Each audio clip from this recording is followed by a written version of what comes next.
How's it going there, everybody? It's Mr. Zen over here bringing you guys a brand new welcome to the Ballroom episode discussion. And for today's segment, guys, we're going to be talking about is episode 2, folks. And yes, folks, we finally get a rival introduced into the actual series. And yes, this rival technically isn't necessarily a shonen stereotypical rival, because this rival, it seems, he seems more or less to say that he's more independent. He's not that standard cliche of like Sasuke, kind of the shonen trope, or Vegeta, or the Vegito trope, where they're very antagonistic as the story progresses. No, it seems more like right now for his character introduction, it seems like he's just a solo kind of guy doing his own thing. They really didn't give too much of a backstory as to why he's dancing and everything, but he was sick when he was involved in the tournament itself, because they showed a little bit of how the tournament works, and it seems that Kiyoharu actually was able to maintain a good stance, and he's actually well respected amongst the community, that he actually won the tournament itself, which was actually very prominent, because then Tatara finally has now somebody to actually look up to besides Sengoku, and Kiyohara is actually someone that I personally actually enjoy in this series too. Like, I'm loving the way the different kind of characters that are introduced in every single one of these episodes. They're very quirky and very lovable to actually watch. I mean, for Pete's sakes, even the teachers that were introduced in this episode to help actually Tatara was very funny in a sense, and comical, that they were these best dancers, but yet they couldn't teach Tatara, because we learned in the episode that Tatara is actually a visual learner instead of a listener, instead of you could say, I forgot that one word that was called, I forgot, but you guys know what I'm saying, right? Where they listen, and then that's how they learn.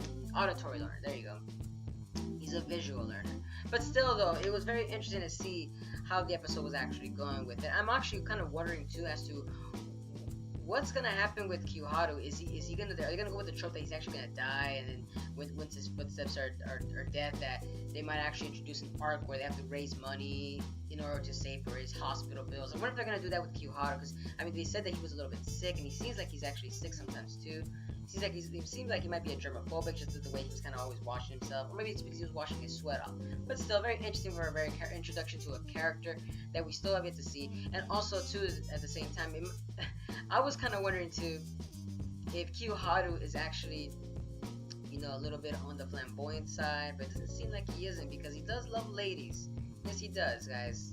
Don't worry for all you fangirls out there. I think he does love the ladies. He does. But needless to say, Sengoku in this episode was actually interesting, as he wasn't too prominent in the episode. He just was more along the lines to say, like, he was kind of overwatching Tatara and Kiyoharu as they were trying to both actually train themselves for the next tournament. And I did enjoy Kiyoharu's actual involvement with Tatara's actual life, because Tatara actually was able to congratulate Kiyoharu.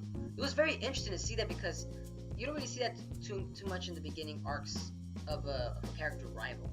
It was very interesting, to see that. But I think more Tatara was more of the fact that he respected him as a dancer instead of a friend, because of the fact that, he saw him that this guy's working hard to reach his own goals, when Tatara should be doing the same thing. And that's why at the end of the episode, that's why he kind of shows Sengoku kind of just being awe-inspired at the way that Tatara was actually training, because of the fact that he saw just how Kiyoharu actually trains every single day just to be the very best. But like I said, though, interesting episode, guys. But let me know down in the comments below as to what you guys' thoughts on Welcome to the Ballroom. As this episode was definitely interesting. I'm gonna stick around, guys. These actual anime is actually pretty good. I'm not gonna lie to you for a sports anime. But as always, guys, if you guys enjoy my content, don't forget to give a like, comment, share, and subscribe for more Welcome to the Ballroom episode discussions.